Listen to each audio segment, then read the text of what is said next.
We are live. Hello, everybody. I am HP Holo / Edie Sky, depending upon where you know me from.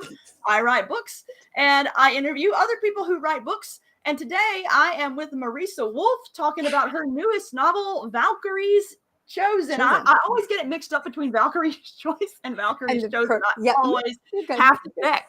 So, and this is, I want to say, your second or third time on the show. So welcome back. Thank you so much. I love it here. Well, for those who have not met Marisa yet, Marisa, tell us a little bit about yourself, what you write, where we can find your stuff. Yeah. So, hi, I am Marisa Wolf. I'm a second generation nerd. And so I have turned it to profit. So I write science fiction and fantasy. I mean, lowercase p profit, but we're all friends here. So I write science fiction and fantasy in every little corner of the genres that I can get to. I have written for several awesome independent presses and for Baen books, which is pretty much a dream come true. So yeah, you can find my stuff on the Amazon places. Also, my very first book with Baen, Beyond Enemies, my handy prop, you can find this in bookstores.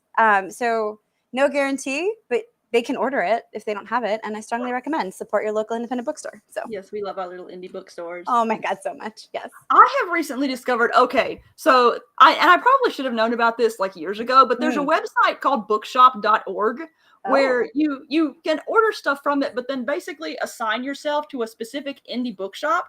And that shop gets the credit for your purchase, even though you're purchasing it from a larger website. It's the coolest thing. So that's where I do all of my stuff now when I'm not ordering through the actual independent bookstore site. It's super cool. Okay, let me write that down right now. Yes, I love it. It's just bookshop.org. Boom. While you're writing that down, I'm actually going to go into some of my little spiels here. So we're giving away a signed copy of Valkyries Chosen. I'm going to put the link in the comments just now. If you will fill out this little form, we will pick a random winner after the show, and you will get a book.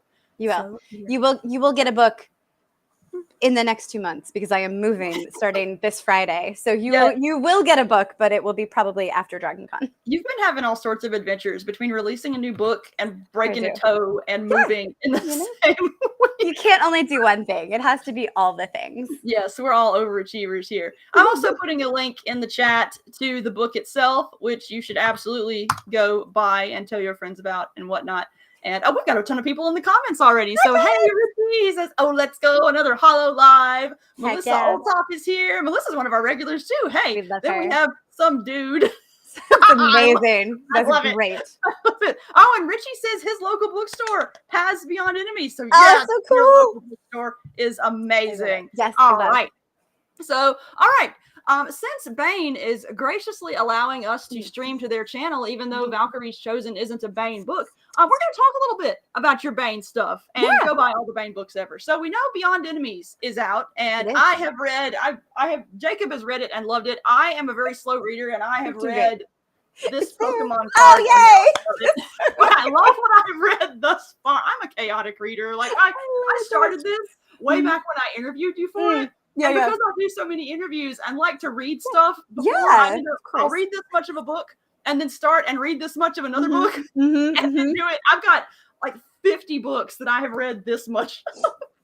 So when you're out of Pokemon cards, that's when you know you have to go finish books. Yep. And I've got so many energy cards too. I'm never going to run out of that. I have like a stack. I use them for bookmarks because like what else are they good for? What are you doing? So many energy cards when you're playing. Anyway, what else you got going on with Baen? So I just today got a contract for a short story that is like 98% done, which is very exciting. So this is a fun fact, y'all. This is an anthology that I get to be in with both Heather and Jacob Holo. Oh, right? This is the one with the cover. Well, of course, it's the one with the cover. It will have a cover. I heard a rumor that it's going to have a cover. Okay, so I gotta explain this first. So the premise of this anthology, Baen commissioned a cover for a novel, and for whatever reason, they ended up not using the cover for that book. But it was a really cool cover. Very cool. So basically, they were like, you know what? We really want to use this. Let's make an anthology where we just give all the authors this cover and say, have fun with it. Right. That's so all of us have written short stories based upon this cover. Yes. So it's a really fun anthology theme. Like Yeah. when I write, I'm very visual, and I found like since the AI art thing started happening, like I have complicated opinions about AI art, but whenever I mess around with it, I find that there are so many stupid, odd details in AI generated art that my brain latches onto them, and I get so many random little ideas. Like I start making up stories from random visuals. That's just it's candy for my brain. Same. And so, relatedly, this anthology theme was like, yes, it's like so much fun. Oh my gosh. And when I genuinely don't remember because it was the blur of LibertyCon. I think Jacob told me the idea for your story, which I will say nothing about on these internet streets. You can find out next June. But I was obsessed. So I am so excited to see this It's story. a fun one. I just turned it in. Jacob and I co-wrote this one, and I co-wrote it as Edie Sky rather than it's Edie Sky, Jacob Holo. So that will give you some hint as to what the content might be like. But yeah, it was super fun. He wrote the outline, I wrote the first draft, and then he went in and Jacobified the rest of it. Nice. And so it was a really fun little collaboration between the two of us too. But it's going to be a fun anthology. We're going to have to do another show whenever it comes out. Oh my gosh, yes, because Melissa, who's in the chat, Melissa wrote a story with Nick Steverson, and it's braided with Casey Azell. Yeah, so it's going to be so much fun. We're going to have to do just a whole group for that one. I think so, yeah. It's going to be a fun one. Yeah, mine also a collaboration. This is actually my very first adventure with David Weber. So we wrote this story, and I am so happy to tell you it's less than 11,000 words. Like we high-fived, like we did so good. Jason Cordova, this is his brainchild. He's amazing. He actually called to say like, you can have a few more words if you want. And I was like, no. We came in under 11K and let us have this win. This is amazing. So that's very exciting. So that is my very next Baen project. And then there are six question mark. Then there are a number of super fun projects that I'll be a little bit vague about, but that I get to continue to collaborate with David Weber, which again is a dream come true for a second gen nerd who's been reading Honorverse books since high school. So right, like just it's fine. Like one of the very first meetings I had with David, we were talking about various plotty things, and he was like, yeah, do you agree? And I was like, David, I'm so sorry. I need to just tell you that I am swinging wildly between complete fangirl and professional right now. And it's real hard to like, to keep my cool. And he laughed. He's so wonderful, right? So he just like chuckled and we continued on. But like, I was like, I can't laugh. First, I'm a terrible liar. All the writing is where all that goes. But so I couldn't like pretend like, no, I am a serious professional. I mean, also I'm not very serious, right? But I just had to name it. I was like, I'm seesawing wildly. Pretend that seriousness in limited amounts. This is who we are. We're so very Yes. So, yeah. We're very important authors. We are yes, we are dignified at all times. Yes. So yeah, so lots of really fun Baen stuff. 5 seconds. Look, that was it. That's all I had. We're lucky we got that far. Good for us. High five. Yes. High five for us. High five. Yeah. Oh, the people in the chat. That's right, Richie. We love the Edie/Holo. Yeah. That's pretty great. Oh, we got Reese in the chat too. Hey, Reese. Hi. Oh, I didn't actually leave that up. He says hi, guys. I clicked it and then clicked off of it. Yeah. But it's real. We thought, yeah. So yes, lots of exciting stuff coming up from Baen on your end. So everybody watch the Baen website because there are secret projects that we can't talk about. Or I guess technically we can, but I don't even know. We're not famous enough to know whether we can talk about things. Like David Weber has talked about things, but he's David Weber and has his own set of rules, whereas we little people have to wait for contracts. That's right. And so there are cool David Weber related things. Cool things afoot. There are cool things at Weber. Yes, cool things at Weber. All right. So anyway, go read all the Baen stuff. The Baen stuff, yes. So the book we're actually here to talk about is not a Baen book. It is released by Hit World Press. Correct. And so let's talk about Valkyries Chosen. Yeah. So Valkyries Chosen is part of an expansive universe. It's not original to you. So I think the best thing to do is probably start by establishing, telling us a little bit about the Hit World universe itself. Yes. So Hit World was created by William Allen Webb and Larry Hoy. And it is one of those urban fantasy worlds where anything is possible, literally. Like there are blue orangutans that come from other dimensions and speak in British accents. There are, as you do, there are giant, I think they're orange rhinoceri. Like there's werewolves, there's magic. So it's just one of those expansive, ridiculous, so much fun insanity type urban fantasies, which is my jam. I love urban fantasy. Oh, yeah. For I that, read right? the first one and loved it. Yes, Trash Man, right? Yeah, So Trash Man. that was Bill Webb, William Allen Webb, excuse me. It was his first novel. And so it's basically, it's very pulp, right? So it starts off, you're following this guy. He's an assassin for hire. Assassin is legal. Murder is legal if you have the right contracts.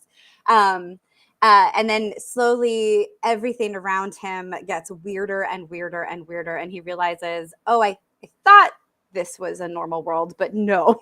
So things that definitely not normal. And so he falls into this is no spoilers, but like he realizes some things he thought were just like skills and knacks that he had are actually magic influenced. And, you know, kind of has to decide what to do. And as if you have ever heard me talk about Beyond Enemies, you know, I really love a story where the characters think they're in one situation, but actually no, they're in an entirely different thing. So Duncan Steed, in the course of the Trash Man, switches genres entirely. Like he remains in a pulp sort of action detective-y story. However, the world around him is no longer that. It becomes urban fantasy. And so that's Hit World. So Hit World has a number of stories in it, and will continue, and it will continue to focus on both like the assassination thriller stuff, but also the like interdimensional shenanigans. And a couple years ago now, I don't do time math very well, Bill asked me, he's like, hey, I think we should do a spinoff. And I really want it to be. This actually leads into my next question. So do you want to ask the question? I can pause. Are you? Well, I was going to ask. Your first experience writing in this universe was actually not this novel, but Valkyries Initiative anthology. Yeah. So tell that story. Yeah. So Bill was like, "Hey, we're doing an anthology." I was like, "Awesome." He's like, "Can you give me a story in a week?" And I was like, "Yes?" ? And I did. It was exciting. And he's like, "Cool, love this story. Also, how about you write a spinoff? I've been thinking we need to have." Like it's urban fantasy, right? There's a lot of really cool male protagonist-led urban fantasy. There's a lot of really cool female protagonist-led urban fantasy. And he's like, I think we need both. Like it's Hit World. And I was like, heck yeah. He's like, I also like when, you know, women write women. Like women can write men can write women. He does a great job, right? He's like, but I would like some like cool ass chicks to come write cool ass chicks. And I was like, oh, you think I'm a cool ass chick? That's so nice. And so that was the Valkyries Initiative was born. And so we did this anthology. I invited 14 other authors to write me a story of a strong female protagonist that isn't a strong female character because, oh my God, I hate. I can have entire rants. Right, me too. Let's come back to we should rant. Everyone needs a good rant. Yeah, it's ridiculous, right? So just write me a woman who is a character. That's what I want. Let her be a person. Let her do things. So these an archetype, right? Yes. Yeah. I don't want her to be a man with boobs. I don't want all the men around her to be stupid so that she can be smart. Like, just give me cool characters doing cool stuff, and don't make them cardboard. Like that's all I want. And every author delivered. It was such a fun anthology. It's still one of my favorite anthologies that I've been in. I'm super biased, but also let me be clear. I also had to read it about 8,000 times. I think literally like 20 times, and I still love it. And I feel like that says a lot. Oh yeah. Jeez. That is, yeah, definitely. Because I get to the end of my own stuff, and after about 4 reads, I'm tired. Yeah. I always reach a point in editing where it's like, I know it's a good novel. Yeah. And I know readers are going to like it, but I just have I reach this threshold of F it, it's done. Right. If I look at it again, I'm going to hate it forever. So therefore, let me just be done, please. Yes. And I still loved that anthology. So, you know, so the Valkyries Initiative anthology sets up these women who will potentially be tapped for the actual Valkyries Initiative in story. So Bill and I wrote The Spider, which came out earlier this year. And that sets up the conflict between the murder organization, LEI, and their rising rival, the Spider. And that was a really fun book because we had we each wrote 2 POV characters, and all 4 of these characters are 100% the antagonist in somebody else's story, but they are the protagonist of their own story, right? Oh, I love those kinds of characters. Me too, so much fun. So like 2 are on the LEI side, the murder organization, and 2 are on the spider side. And they definitely think the other people are their enemies. And you don't have to read that to read Valkyries Chosen. It does set up the conflict, but knowing that some people were going to jump in for Valkyries with Valkyries Chosen, I set it up so that you can just jump in with Bryn, who is the point of view character in the. Here's what I love about Bryn. So super quick, we can talk more about the book after, but in the Valkyries Initiative anthology, I did a story called Dear Cynthia. And so Bryn Siegmund has been a recruiter for LEI for years. And so she's got HR like in her bones. And so she's on this field mission, which she's qualified for, but she's like, this is not my job. This is ridiculous. And so the entire time she's writing letters to her boss's boss, Cynthia, in her head. And hence Dear Cynthia. And they are very disrespectful, I'll say, and snarky. And this is when it's partly because I wrote the story, I wrote like 2/3 of the story, and then Word ate it. And I hadn't backed it up to OneDrive, like it didn't exist anywhere else. I feel that. Like, thank in you. my chest. I was so angry, but beautifully, that anger showed up in Bryn's exasperation and made it a way better, more fun story, I think. So, because I needed to curse at Word, and so instead I cursed through Bryn at Cynthia. Yes. And that also really solidified Bryn's voice, which was really fun. So that is the story of Valkyries Initiative. All right. So let's talk about Valkyries Chosen. So what's the premise of Valkyries Chosen specifically? Dun-dun-dun. So Bryn Siegmund has been offered a promotion that she can't say no to, and it involves leading a disavowed team to tackle this interdimensional threat facing her organization.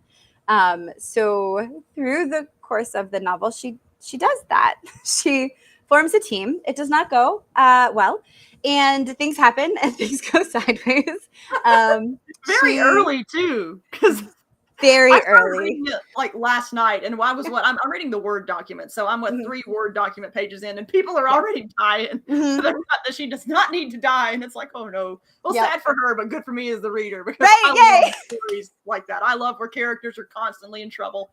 Yeah, Bryn does not have an easy time in this novel at all, and the novel is dedicated to anyone who meets hard times with humor, because we need that, right? In these days, in all days, but in these days, and Bryn also needs that. So Bryn's response is snark and humor as she's going through some of the worst times of her entire life through the course of this book. And so she's building the team. She is trying to address a threat that truly is beyond the scope of one team, and also, it basically starts with it is a truth universally acknowledged that the reward for being good at your job is more work.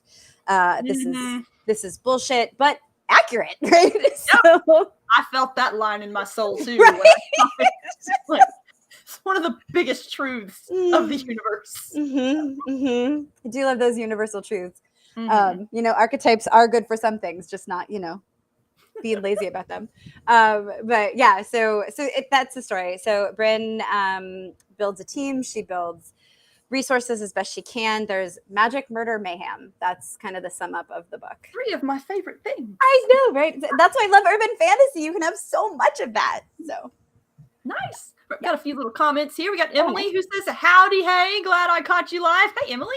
I've seen you online, but I don't think you've been able to make it to our shows yet. So welcome. And we got Charlie who says, hi, ladies. Hey, Charlie. And let's see here. And by the way, guys who are watching, if you have any questions for Marisa, feel free to pop them in the chat and we will get to them. And I'm also, when Marisa is answering the next question, going to pop the links in the chat again for those who want to sign up to get a copy of the book. Can we hear a bit about the threat they face, or is that more of spoiler territory? No, it's a great question. It's not spoiler territory. So the spider is a loose-ish conglomeration of drug cartels, crime organizations, mafias all across the world. And throughout the course of multiple stories, you see it's and throughout the course of this, it's not really a spoiler to say it's not just our world, it's also interdimensional. So, and LEI, that's Life Enders Incorporated, BT dubs. So Life Enders, they have set themselves up as the good guy, as anybody does, right? Like, this is legal murder. This is, if you fill out the right paperwork and you pay the right fees, you can legally have people murdered. So your shitty boss, your asshole neighbor who won't stay on their side, that guy down the road who beats his dog, all off the table. Kill him. Love it. But it's hard to be a moral authority when you are a murder organization. Right. But but LEI feels that they are in the right, and the spider feels that LEI is untrustworthy and should not have this much power, and should be shut down. And the way the spider goes about it is very true to their name. There is a lot of trapping and flipping of agents and assets, as opposed to, like, it's not like war on war, right? It's just like, let's make our value proposition to people inside this organization, which is why the Valkyries has to exist as a disavowed team that doesn't have any direct line to LEI, so that they can get a drop on the web. And so a thing that I think we say pretty early on, and if you read the spider, you'll get it. The people in charge of LEI and the spider, respectively, the two men at the heads of these organizations, are not fully human, and not in like a fun supernatural way, but in a like, ooh, this could be a threat to all life everywhere sort of way. So the threat could be even bigger than anybody thinks, depending on what these not entirely human gentlemen actually want, because what we think they want and what they actually want, TBD. So, yes, nice. I love these high stakes things. It's like, me too. And it builds, right? That's one of my favorite things about urban fantasy is like, it starts, here's your stake. Oh yeah. But then each book you're like, oh no. So I know the Trash Man has, your orangutan character, your orange rhino character. What are some of the crazy characters you run into in this one? Or is it more of does it focus more on the human side other than the bad guys? It is more human, ... So, read. But we've got, we've got an unstoppable juggernaut. We've got a literal death goddess. We've got interdimensional shenanigans. We've got witch lawyers.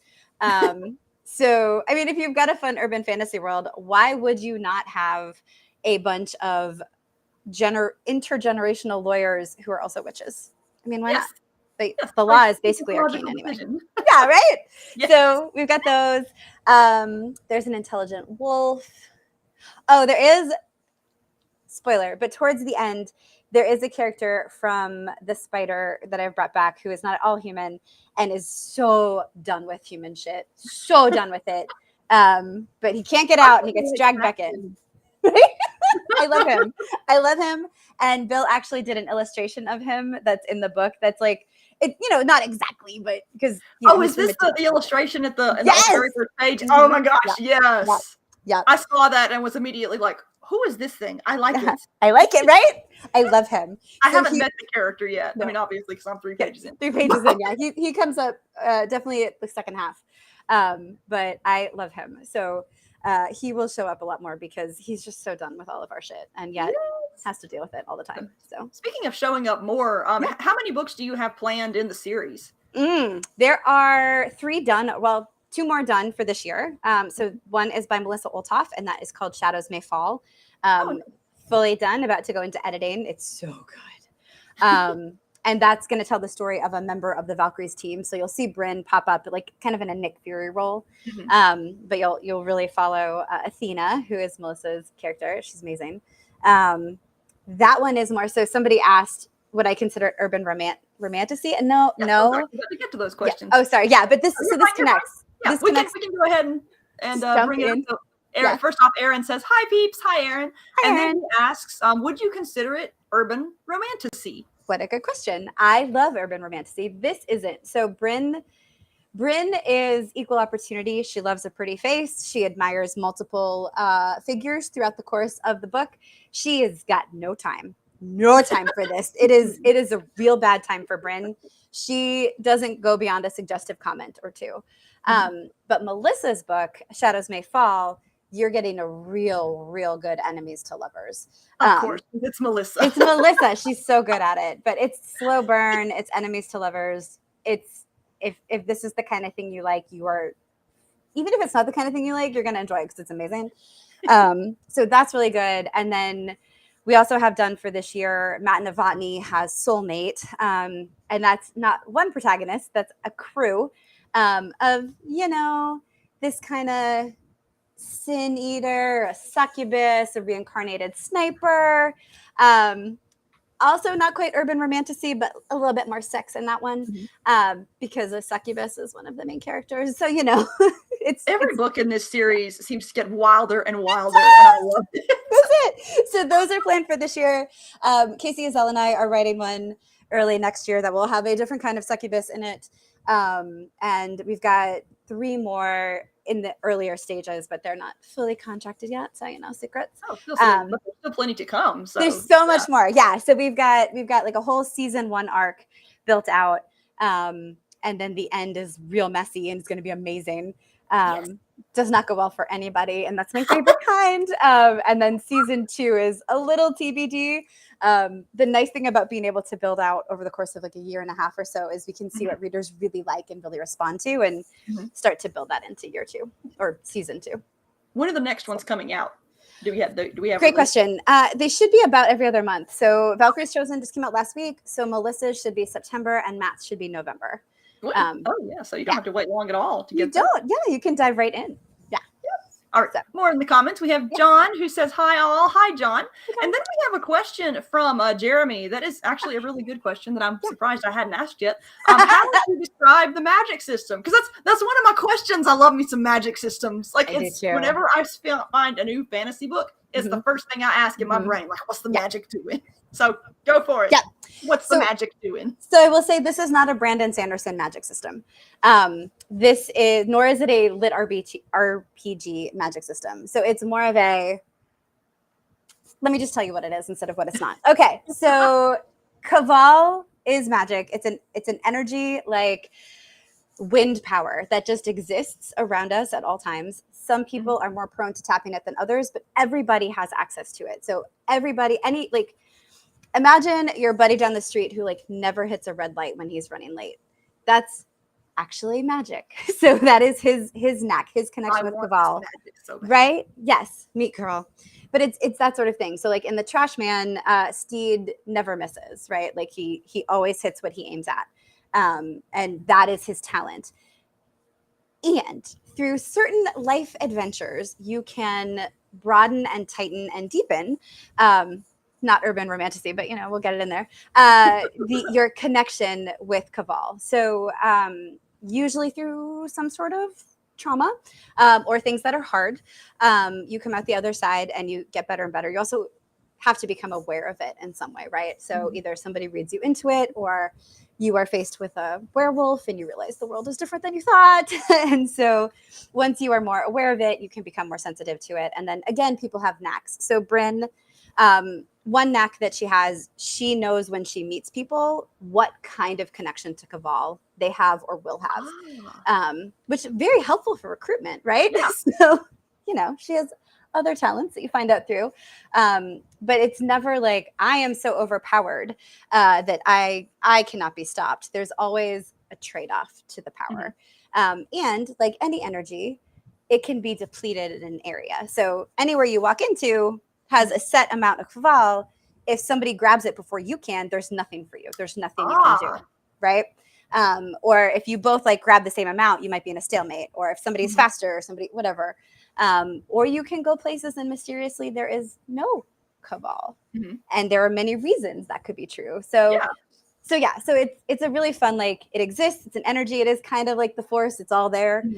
You can use it, but it's a little trickier and sillier sometimes, and then real serious. So how did you so in this particular setting, the knacks are the magical knacks are kind of not really infinite, but definitely varied. How did you decide to give Bryn that particular knack? Yes.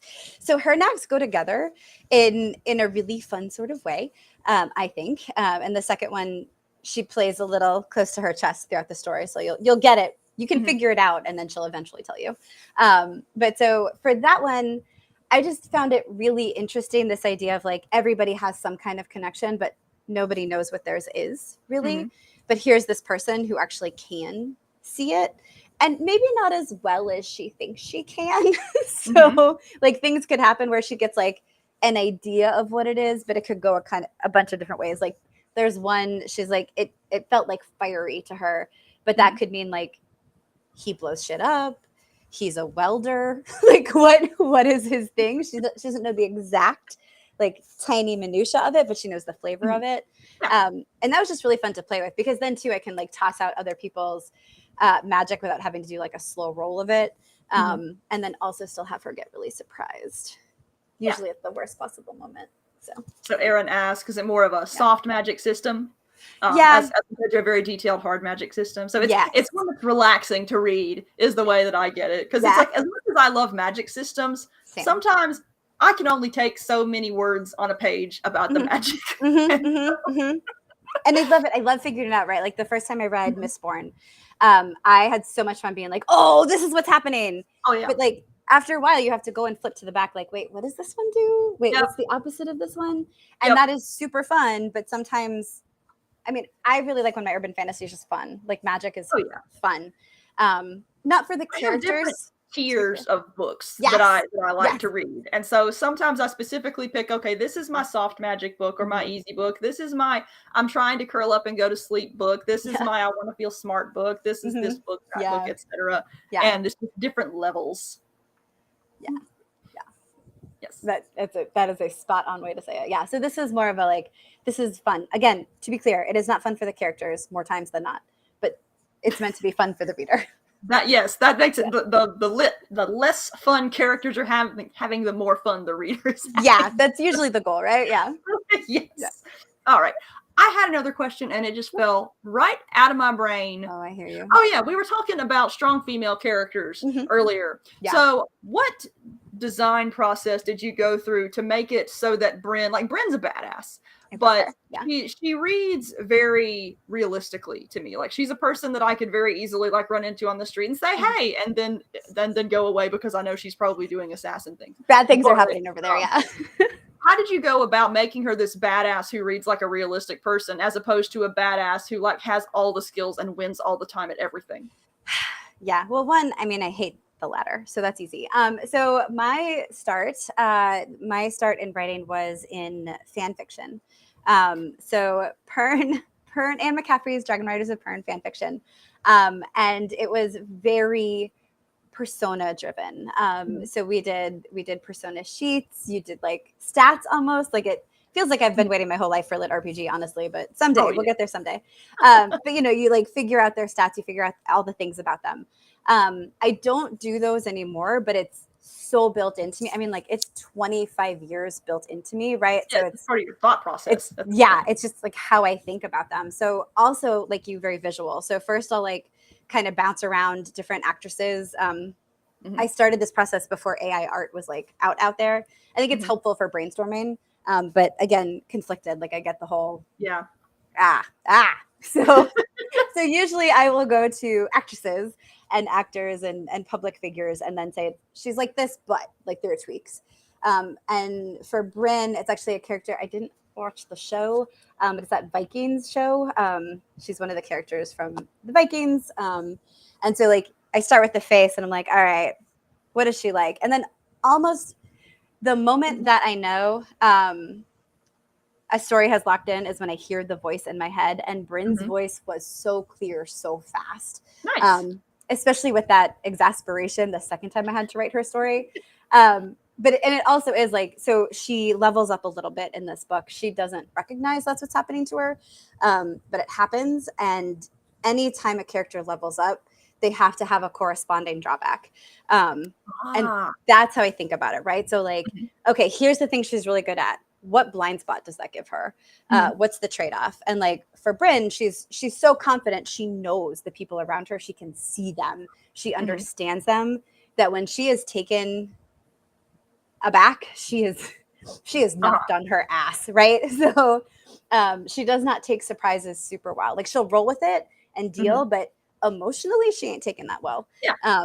And she can compartmentalize that to a certain point. So that's the big thing. It's always thinking about like, what is the trade-off of this cool ass thing they can do? What are her blind spots? And then what is her voice? Because usually once they have a voice, they're so real. If I try to do something that doesn't fit them, it doesn't work. Like they're too clear in my head. So. Do you find that your characters pretty much write themselves and you just kind of write up the incident report? I love that analogy. It's so good because I do that too. And the funny thing is, like, I would sound insane if I was not a writer, but my characters basically live in my head like people. Rent free. And it's nuts. And it's like I have in the back of my head at all times, I have characters from different stories interacting like they're at a party, and it makes for insanity. I love when you post those though. When you're like, here's what happened today when Sebastian and so-and-so met. And I'm just like, oh my God, yes. There's a whole little thing going on in the back of my head, and I'm really glad I discovered writing because I have no idea what I would do if I did not have writing. Because it is maddening but hilarious. Yeah, that's here to keep Baen on the front burner here.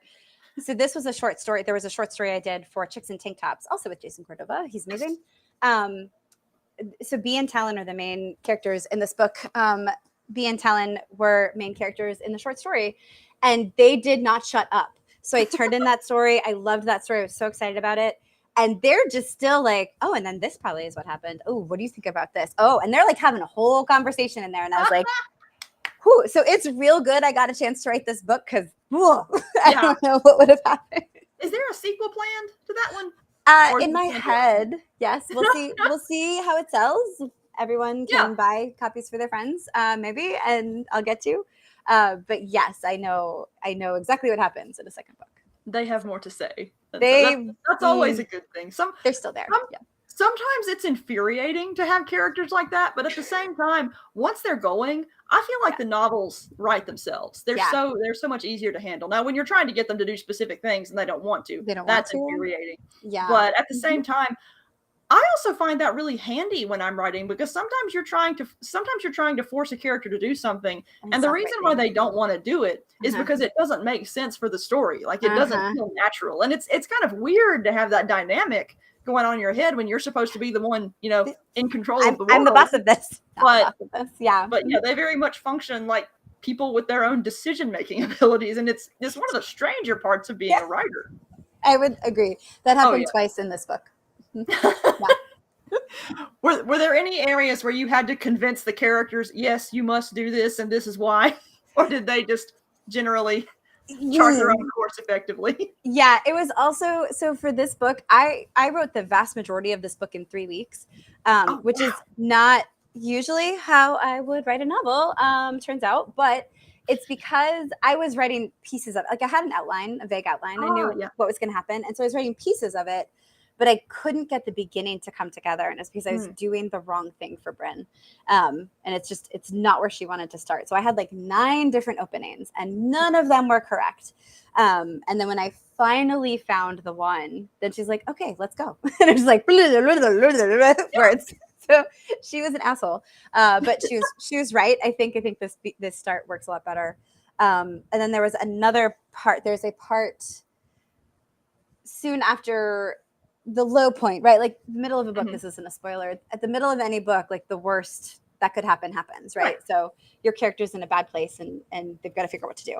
So in that bad place, I had things in the wrong order and she wasn't going through them in the way that made sense to me. And she's like, hey bitch, it's because that's not the way I should go through this. Like we got to do this thing. And I was like, oh. And again, once I put her back in the right order, suddenly all of her responses made sense. So I did not convince her at any point in time. I just had to find the right thing. Yeah. So here's a question referring to openings, because I think openings are often some of the hardest parts of writing because, you've got to grab the reader in a limited number of pages or they're gone because especially since like we live in a platinum age of publishing, there's a lot to choose from and you got to snag people fast and keep them hard. Yeah. So how do you decide what the ideal opening is? Like, what was your process? Like when you started this, like, okay, this opening isn't working. Isn't working. Totally. It wasn't working. No, you're right. That opening's not working. How do you decide when something works and what is making something not work? Do you have a process that you go through, or is it just vibes? I wish I had a process. It's vibes. There have been at least 3 times I have either left a beginning that I know isn't quite right and just kept going, or just left the beginning like in brackets and I write it at the end. Once I know what the story actually is, that's as close to a process as I get, is like go back and recheck and see like, is this the thing? This is the thing. It's usually vibes, and it's usually the characters. Like my first chapter for Beyond Enemies never changed. I knew exactly what it was. I was fairly confident about it when I sent it to Tony, but still a little bit like, oh God, because you're sending it to Tony, like, holy crap. But she really liked it, and I was like, yes. But I felt it locked in. Like that's the vibe, I guess. Like, does it feel locked in? Does it feel like this is the story you're about to get, as best as the characters know at this time? Yes. And for me, it needs to be a little action, a little funny. Like that's, I think that's what I do. So once upon a time, there was a review that was like, there was just too much snarky dialogue. I'm not going to read this author. And I was like, Sweet Bear, you are correct. You should never, I'm definitely not for you. You are spot on right. Because everything I do, even if it's a very serious story, there's going to be snarky dialogue because that's how I deal with the world. And therefore that's how a fair amount of my characters do too. So, and that's one of those types of, that's one of the negative reviews that is actually really helpful. Because if I see a negative review that complains about snark, I'm like, heck yeah, that's my book. Is for me. Yeah. But then for people who don't want that, they can be like, ooh, no, thank you. So that is helpful. Yeah. I very often, especially with romantasy books and things of that nature, I very often just go to the 1 stars. Yeah. The stars are complaining about, because I mean, the 1-star reviewers are always the most vehement haters of the book too. And so they're going to list everything that they hate. Yeah. And if what they hate is a laundry list of things that I love, it's like, oh, heck yeah, this 1-star review has just sold the book. Thank you so much. Yeah, it's very helpful. So since this is part of a larger universe, how much did you have to coordinate with Bill Webb when planning this novel? Or was he pretty much just, here's my world, have fun? Yeah. Mostly that second thing. Bill has been so great. He's like, go forth, have a good time. This is why I asked you to do this. There are a couple of points that overlap, and it doesn't mean you have to read everything to understand them, but it does mean that he and I have to be aligned so that like his books don't contradict it, and I don't go and contradict something that he's like, actually I have plans for that thing. Don't blow that up yet. I need it. Don't kill that goldfish. So we didn't have that. But that was really helpful. And so we touched base a couple of times. And then there was something that I wrote that I left very vague. So it doesn't have to be true. It could just be something somebody thinks. But I was like, I actually really like this idea. Do you think we could play with it? And he was like, yes. And he got really excited about it. So that's super fun. And I was like, look, I didn't say that this is definitely a thing. I'm not locking you into anything. But the more I think about it, the more I think it'd be fun. He was like, we're putting that on the list. And then he came back like a day later, like, oh, and what about this and this and this, which is one of my favorite things about shared worlds is those moments. So yes, that's really cool. Bouncing ideas off of each other. Yes. Oh my gosh. So much fun. But you come up with such, like, when you get 2 different writers together, you're always going to get 2 different approaches to the same thing. And that's one of the most fun parts about collaborating. Like I pretty much exclusively collaborate with Jacob. And we're married, so that's an interesting dynamic. That's the whole thing, yeah. We also have completely opposing writing styles. We like similar content, but our processes are very different, and the way we approach story problem solving is very different. Yeah. And I'm very chaotic. Characters write themselves, whereas Jacob is more let's plan everything. Fair, yeah. Chaos, but that's a different, yeah. But it's a fascinating little process. It's wildly different from just writing a novel on your own. Yes. So, yeah. All right. Well, we are actually getting pretty close to the end. This went by fast. So I'm going to put the links in the comments again. You guys have been asking great questions, but if you have any more, please feel free to pop them in the chat. We got a few more minutes to fill. While I am doing that, though, Marisa, what you got coming up? Cons? Anything exciting? Yes, 2 exciting things. One, I will be at Dragon Con in Atlanta, Georgia over Labor Day weekend. It is one of my favorite things in the whole year. And it is, 85,000 of your closest nerd friends all in one place. So also like John Cleese is going to be there this year, like a bunch of Star Trek people. I like almost never get to go see them, but the fact that they exist. Yeah, the fact that they're there is cool. Yeah, it's so cool. Like here's how I function at Dragon Con. Last year I was on my way to a signing, and so I was like quick walking, head down, like walking fast, wearing my sunglasses. It's September in Atlanta, so it's hot. And I come around the corner, and there are 3 people who are super familiar, and it's Dragon Con, right? So I'm like, oh, they're probably people I talked to at the bar or something. And so I made eye contact, and I nodded, and I was like, oh, hey, and just kept walking. And they were all like, oh, hey. I get to the end of the block, and I realize I don't know those people. They're celebrities. They're people from like Desmond from Lost and this guy from the 100. Yeah, it was like 3 celebrities, which is why my brain said, I know these faces. Yeah. And I decided that meant I know these people. I did not, but bless them. They were so chill. They were just like, oh, hey. And maybe I had the same face that they were like, maybe we know this girl. We've met her somewhere.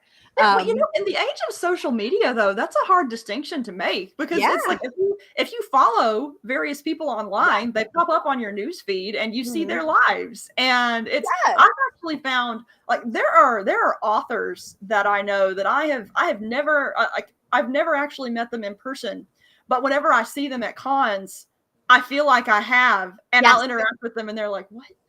And, and then we have to draw the dots together to figure out why one of us knows the other. That's Katie Kraft, she is amazing. She's an amazing YA fantasy, epic fantasy author. She's so, oh my God, she's incredible. Yes. Met her at Dragon Con, and we were both like, do we know each other? So like naming all these places that we've been, and we had like just missed, like we had gone to a lot of the same things, but different years. So we knew a lot of the same people, but like, we were like, okay, well, nice to meet you. And then we did that 3 more times. So like one year I remembered, the next time she remembered. And then finally like time 4, we're like, oh my God. So now every time we see each other, we're like, do I? Yep. But I love her so much, but that was exactly it. Like, it was like an internet thing that we're both like, you seem familiar. Yeah. It's, so Dragon Con, Labor Day. And then I will be at Deep South Con in Helen, Georgia, during Beer Fest. So that will be super fun. Sweet. I know. In October of this year. And those are the cons that I got left for this year. So what are your next writing projects coming up? So that short story and the anthology that we are both in with our respective amazing collaborators. And then several semi-secret, semi-public projects. And then for Valkyries, because I am the series runner, I get to write. So the end of every Valkyries novel, you're going to get a little note from Bryn, because she's never going to be able to entirely shake her HR background. So there'll be that at the end of Melissa's awesome novel, one at the end of Matt's. And I'm just so excited about Valkyries. So it's like Valkyries and semi-secret projects. And I'm also working on my very first fantasy novel. So that's exciting. There will be a tiny angry dragon. So I'm really excited. How tiny? Like, how tiny is the dragon? Yeah, like tiny, like this big, I think. Like itty bitty, like smaller than a cat. Sold already. I love little dragons. I love them. Like the tinier, the better. Yes. I love the idea of just these ferocious mythological beings that are this big. Yep. And just all the anger. Yes. Yep. So tiny angry dragon. I love him a lot. So no, we've got Charlie likes the idea too. She says, "Oh," and then Leah's, "Oh, hey, Leah." Leah's in the comments and says, "I have no idea what that was a reaction to, but I love it." We love it. Yes. Yes. So all right.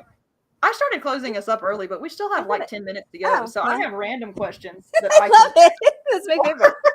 Or if you've got any fun stuff you want to talk about, this is the random chaotic side part of the show. So what's an average writing day look like for you? Do you have a specific ritual that you follow, or is it just all chaos all the time? Yeah. It's both. So sometimes I'm so disciplined. So writing, I'm just going to keep holding up because I love this cover like a lot. And then Baen can be happy too because this is my baby. That's one of my favorite book covers. I've never had a desire to have a bald head, but I look at that cover and I'm like, I could pull that off. I could at least try it. You could. You totally could. I love it. So I love this cover. So for Beyond Enemies, I was very serious and very disciplined. I mean, serious is a strong word, but I was very disciplined. I wrote a certain number of words every day. And then when I was taking breaks, like they were mostly planned for. If I missed a day, I did not miss 2 days in a row. Like I was very on the way, because it was my first, like, I got paid for this before the book was done kind of contract. So I was like, there's no way I'm not missing this deadline. I'm going to turn in a great product. I want them to keep working with me, which thankfully seems to have worked. But so it's very disciplined. So this is my husband in the comments, Jeremy, saying chaos, and he's right. So the process for this book, so the process for Valkyries Chosen was chaos. So I was working on it for a while, like off and on. Like I said, the beginning wasn't working, but I was writing pieces. And then when it was time to write it, I was regularly doing 5,000 and 6,000 word days. The day I finished the book was a 12,000 word day. It was my first. Woo! I don't know that I will do it again on the regular, but it was chaos. I was like, don't talk to me. I can't go anywhere. It's just me and my computer. And so it would be like, I would try to break it out to fool my brain that it wasn't that bad. So it'd be like, a couple thousand words while I drink my coffee. Now I'm gonna take a break for breakfast. Yeah, right now a couple thousand words for this. Now break for lunch. But I couldn't go anywhere because that was cheating. So that was different. But what I try to do is write at least 2,000 words in the morning, because then the rest of the day I'm like, well, at the very least, I wrote 2,000 words. But then I'm usually excited to go back and write more. So do you when you actually do your actual writing, do you dictate, do you type, do you handwrite? What's your preferred, like, how do you get 12,000 words in a day, even on a dedicated day? Yeah, I mean, to be clear, it was like 6 a.m. to 10:30 at night, but it was a big day. But, okay, I type. However, I tend to handwrite outlines, and every single short story I have ever written, literally, I have a plan. I've jotted down some notes. I get to a place. I'm feeling pretty good. And then suddenly it's the deadline. And sometimes it's like a week out. Sometimes it's 12 hours out. It doesn't matter. Somehow I'm here. And I don't have one near me because I usually throw it away once it's done. But it will look vaguely like this, where it's just scribbled. Some are upside down. Some are up the left side. Some are diagonal. It's just full chaotic notes of all the things, all the people that still need to show up, the things that need to happen, the whatever. And then suddenly that soothes my brain and I go back to typing. So I cannot dictate, because as soon as I hear the words out loud, I'm like, oh, it's weird. No, it's so strange. And it takes me out. I find that the thinking process is different, because I've been wanting to teach myself to dictate. I like to, in an ideal situation, I like to write by hand because I'm a very tactile person. I have my little fountain pens and I've got my whole selection of ink. And I promise you, I look very pretentious at the coffee shop with my inks and everything else. I love you. It's amazing. Yeah. And I find that I think a lot more methodically when I handwrite. Yeah. I've begun to start typing, just because the thing is, when I handwrite, I end up spending a day or two dictating it to get it in the computer. And that's a day or two that I could spend writing. And so now I'm training myself to type straight into the computer, because after like 2 days a week of dictating or additional writing for me is basically, it's what, 2 extra months a year, basically, which for me is another novel I can write. And so it's one of those things where it's like, I have so many stories to write. I need to figure out how to do it faster. So we're typing now. Yeah. And I'm trying to do dictation, but I just find that the moment I hear my words, it's just, it takes me right out. I don't, and I know it's a practice thing. I know the more you practice at it, the better you get. Yeah. So one day I'm going to try to write a short story solely by dictating it. But for now, it's like, no. Yeah, I can't do it. Yeah. I find reading out loud is my best way to edit. I love that. Yeah. And I don't know why that does it, because it's the same freaking words, but it doesn't bother me on the back end, but on the front end. I feel like it engages a different part of your brain, because I do the exact same thing. And if I have time, I will actually read my story forward conventionally, but then I will read it backward, a chapter at a time. Because the thing is, when you're reading forward, it's really easy to get engaged in your own story. Yeah. But when you're reading backward, you don't have that problem, because everything's kind of out of order, and it doesn't make sense in that way. And so it makes it a lot easier to catch the actual mechanical errors. Yep. And it's very time consuming. So I don't do it often, especially now that I'm releasing. On your 2-month schedule. Yeah. But yeah, I tend to I always do at least one read aloud edit, because it's also really good for figuring out or checking the cadence too, because the thing is, most books, For successful authors, most books are going to be adapted to audio, and the cadence makes a big difference in audio. Repeated words make a big difference in audio, because there are some words that you can see them repeated in print and you just kind of gloss over them. But if you hear them a million times in an audiobook, it's like, no, it's like nails on the chalkboard. Yes. Yeah. So, yeah. So, do you have any other cool editing techniques you use or writing planning techniques? I love these craft questions. Like, it's so neat to learn what other authors do, because every author does things differently. So here's a new thing I've started. I threw out the one for this novel. I started it with this novel to try to keep myself on track. Oh no, I might not have it here. No. Oh, I do. Okay. Haha. Okay. So this is for multiple projects. So we'll just hold up like this top one. So it's this graph paper that I have no idea where I got it from. I don't know. It's just lived in my notebook pile forever. But it has all these tiny squares. And I found that if I make a big square, every tiny square is 500 words. And so the big square is 12,500 words. And so after I finish either a 500 word, like to keep my brain going, I get to color in a square. And I have all of these multiple colored pens, right, to do it. And I started with Valkyries Chosen. I started like each day had its own color. So I could kind of see like, oh, Mondays I'm really productive. Tuesdays, not so much. That fell to chaos immediately. It was solid effort, but really it was the coloring of the square that made me happy. Like it gave my brain a little dopamine hit of like, you did a thing, you did the thing. Yes. And like when you get a big, start doing that. That sounds so fun. It's so fun. And you can like watch your progress go across. Anyway, so that's brand new. I imagine it's going to work for the next couple of projects and my brain's going to say, I don't like this anymore. Please never do this again. But for now it's very exciting and I love it.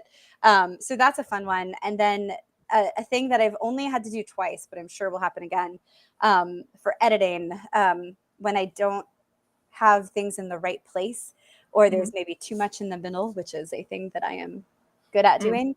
I will post-it notes, and I will write the chapter and like quick bullets of what happens in the chapter, and then spread them out and look at it just like that and say like, is this flow right? No. Yeah. Okay. So this actually should happen here. And this should happen here. This actually should go. And then I'll like write on the bottom half of the Post-it, the new thing, and then kind of read through it again. I should go through it backwards. That's a good idea. I have something similar that I do, because visuals are so helpful for me. And so I actually have a big mat where I sewed some vinyl pockets onto it. And so I've got 4 different columns and a bunch of rows, and I will write out on index cards. Yes. And so the main row is like each index card is a chapter, and it has bullet points like yours, where it's the essentials that happen in the chapter.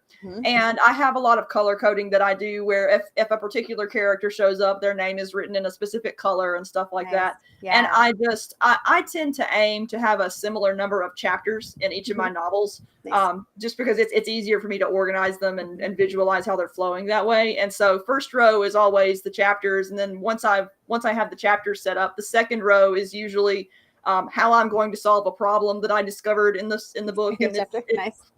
And I like to write outside, and so it's this like janky, nasty canvas thing that has dirt all over it, but I roll it up and take it outside with me, and it's just, I can do my planning anywhere. Like I'll go to local parks and stuff. That's and awesome. The visual itself is super, super helpful. Yes. So, there's an astonishing amount of visual thought that goes into writing and helping writing, even if you're not necessarily a visual artistic thinker. Yeah. All right. Well, it is 9 o'clock. So we're at the hour, and your interviews always go by super fast. So we're going to have you on again for whatever you release next. I love it. But yeah, thank you everyone in the comments for joining us. This was a fun time. You had some good questions. Marisa, thank you for joining me. This was super fun. And thank you so everybody, much, go read Beyond Enemies. I have my copy here. Go read Beyond Enemies. Go read Valkyries Chosen. Everything Marisa has written is great. Go buy all her stuff. Thank you. Yes. Join us in our chaos. Yes. We love the chaos. The chaos. All right.